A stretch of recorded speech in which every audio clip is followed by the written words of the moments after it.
And that's the plaintive bark of Spot the Wonder Dog, meaning it's time for Dog of the Week, our regular feature where Roger and I each pick the week's worst movies. You go first this week. Gee, thanks a lot, Gene. I'd like to kick off the new season with the Dog of the Week that really deserves a kick. It's a movie that's turning up around the country under the title of Satan's Playthings. The ads make it look like an action picture about three tough broads, but the entire campaign is a complete fraud. There is no new movie named Satan's Playthings, and none of these women are in it. This movie is actually a 10-year-old British thriller that was originally released under the title Assault. It stars Susie Kendall as a British schoolteacher, and it's about how her students are attacked and killed by a cult of devil worshippers.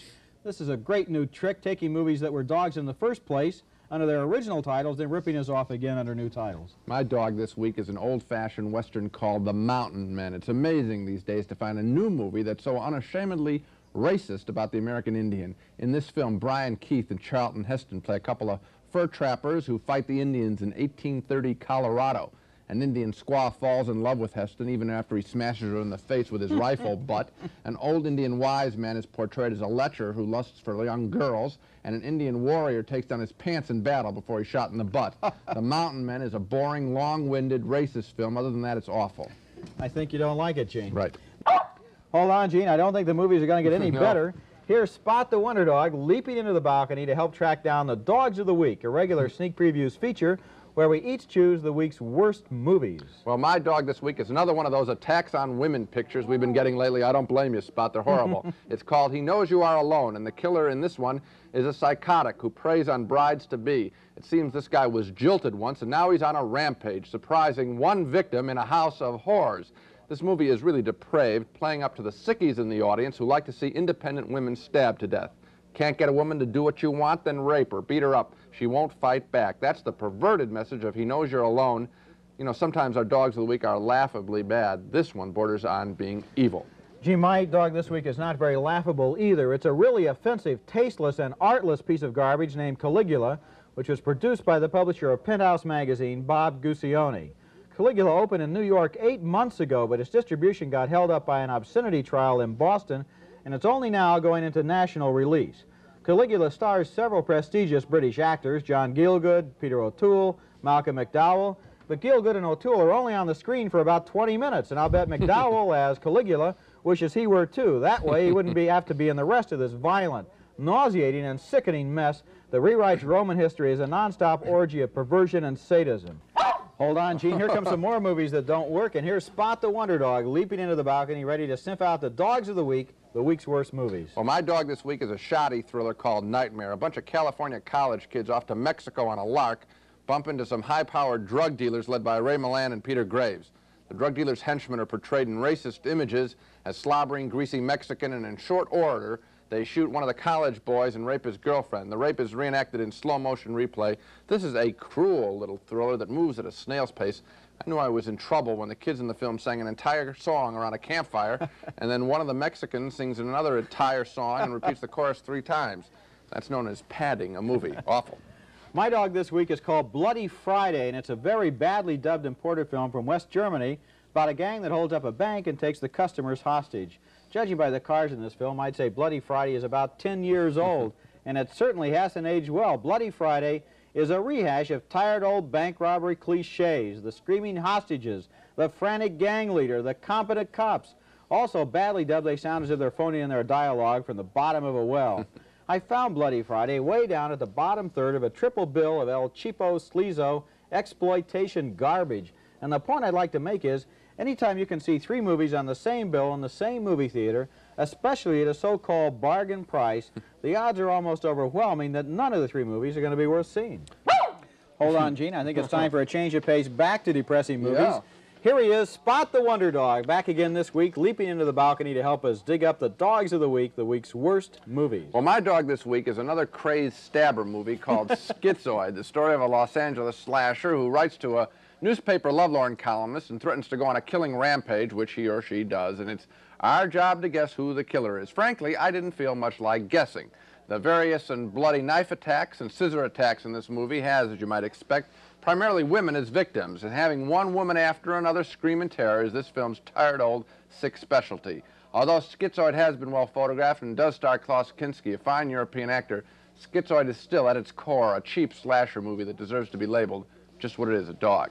Okay, my dog this week is The Exterminator, a lame-brained ripoff of Death Wish, that 1973 Charles Bronson film where Bronson became a one-man vigilante force.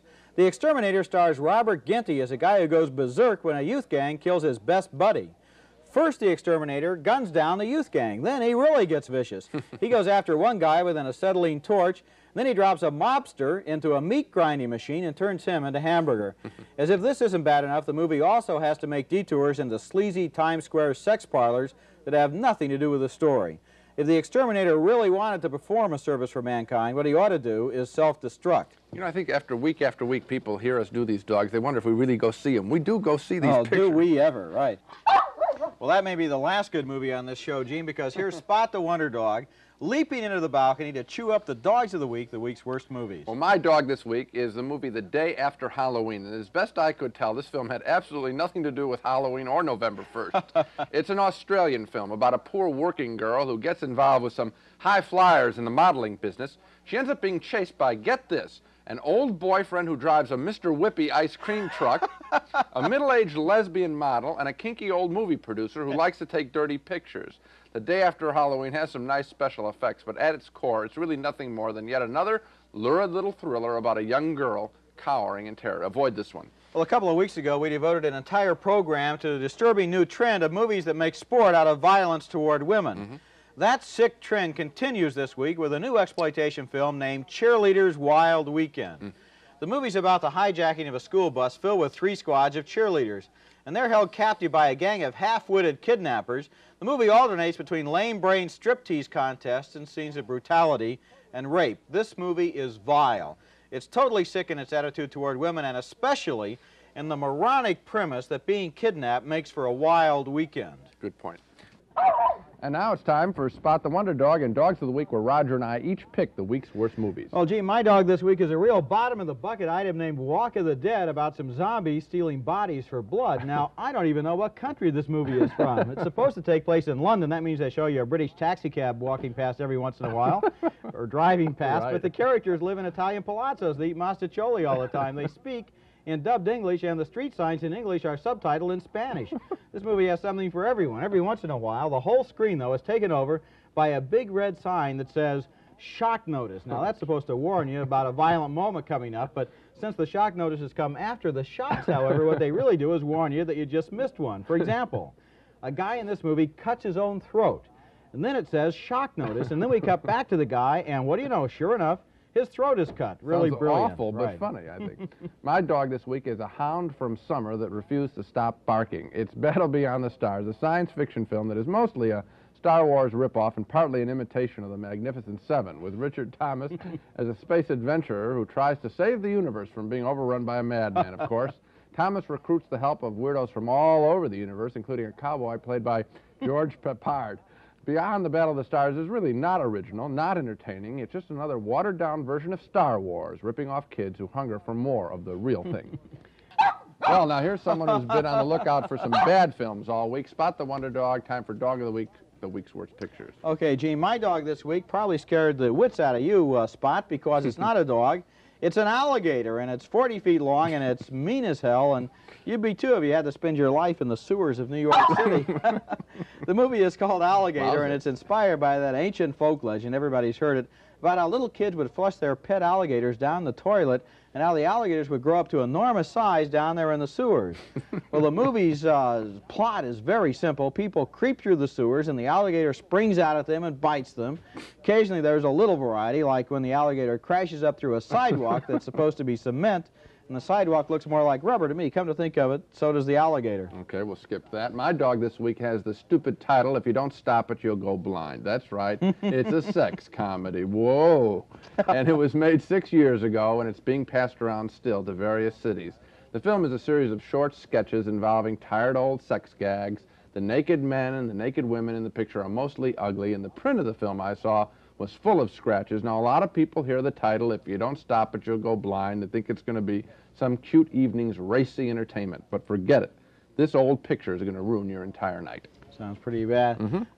Speaking of lousy, Gene, I think it might be time for the Dogs of the Week, And here he is leaping into the balcony. Spot the Wonder Dog here to help us pick out the week's worst movies. He's staying away from me. He knows I got a real bad dog. My dog this week is the Immortal Bachelor, a 1973 Italian sex farce, only now being released in this country. I guess the statute of limitations on good taste ran out. This is a terrible film starring Monica Vitti as a woman accused of trying to murder her husband, played by Giancarlo Giannini. The movie is told in a series of flashbacks as Vitti recounts the events that lead up to the attempted murder.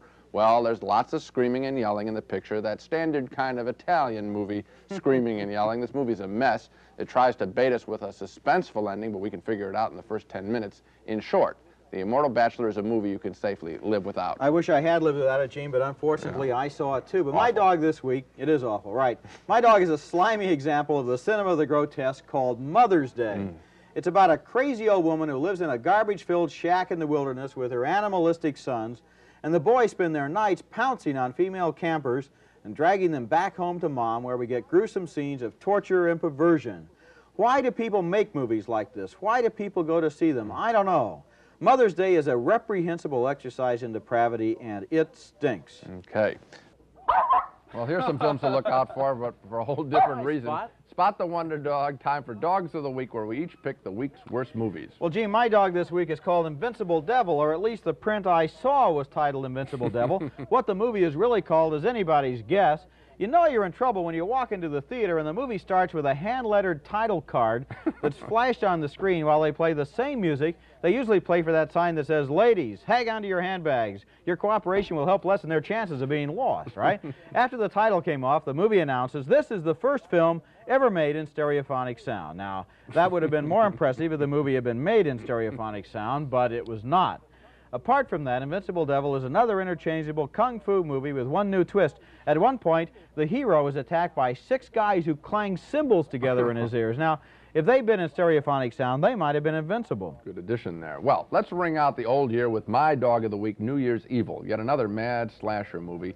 This one is particularly cruel, telling the story of an irate husband who seeks revenge on his show business wife by terrorizing her on New Year's Eve as she hosts a punk rock midnight special type show. He threatens to kill a different person on the hour as each of the nation's time zones celebrates the new year. A nurse is stabbed repeatedly in the chest. 2 other women have their throats slashed, their breasts slashed. Finally, the creep hangs his wife in an elevator shaft. It's a horribly gruesome movie. Now, a couple of years ago, when we came up with this idea, Dog of the Week, we thought it would be kind of fun to knock off a couple of lousy films each week. And as recently as last year, our Dogs of the Year were pretty funny, but not lately. And for that, our regrets. In 1980, as we've said many times on this show, part of the movie industry has turned awfully sick. And our Dog of the Week feature, with pictures like New Year's Evil, sometimes gets transformed from a couple of laughs into a depressing warning. Let's hope that the new year brings us some silly bad movies and an end to all this cruelty. Hear, hear. And so much for the dogs. Now let's take another look at the main movies on this program.